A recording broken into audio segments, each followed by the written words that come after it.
pierādīts, ka tabaka ir vienkārši novēršams nāves cēlonis. Cilvēki nesmēķētu, viņi dzīvotu ilgāk, mums nebūtu tik milzīgas izmaksas, ja?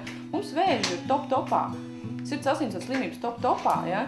Un viens no kaitniekiem ir tabaka. Mēs esam 3. smēķējošākā valsts Eiropā. Mums smēķē 36–37% iedzīvotāju. Jā, tev jābūt ir baigi aktīvam Latvijā, lai izdzīvot, ir jābūt baigi aktīvam, un es gribu šeit dzīvot. Patiesībā es gribu, lai mans bērns dzīvo Latvijā. Tāpēc, ka tāds gaiss un tāda daba, kāda ir Latvijā, nav nekur citur. Beļģijā, piemēram, pat dilles neaug šausmas, vai ne?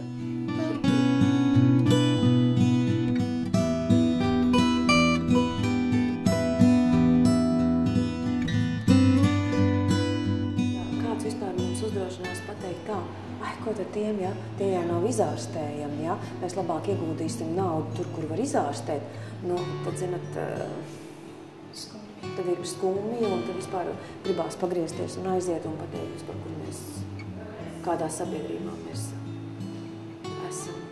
Tas ir tas mirklis, ka viņš var arī nometnē būt ļoti, ļoti skaistos apstākļos, ļoti, ļoti labā viesnīcā. Un tad kāpēc viņam to liekt? Jo, ja mēs vēl varam pasapņot un teikt, nu labi, varbūt neiznāc šogad, man iznāks nākošgad, bet šie bērni, es esmu pārliecināta, ka viņi kaut kur savā sirdī jūt.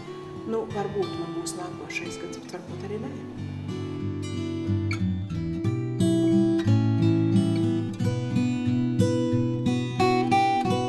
Laukos arī var būt laba dzīve. Principā mūsu mērķis ir laimīgs cilvēks laukos. Un mēs dodam iespēju šiem cilvēkiem uzlabot savus dzīves kvalitāti, dzīves apstākļus, tā, lai viņi justos laimīgi, nebrauktu projām uz ārzemēm, neceļot projām uz Īriju vai uz citām valstīm, bet lai paliktu šeit, veidot savu vidi, savu labvēlīgu vidi, lai viņiem būtu pieejami visi resursi, kas ir, piemēram, pieejami pilsētās, lai viņi būtu apmierināti savu dzīvi.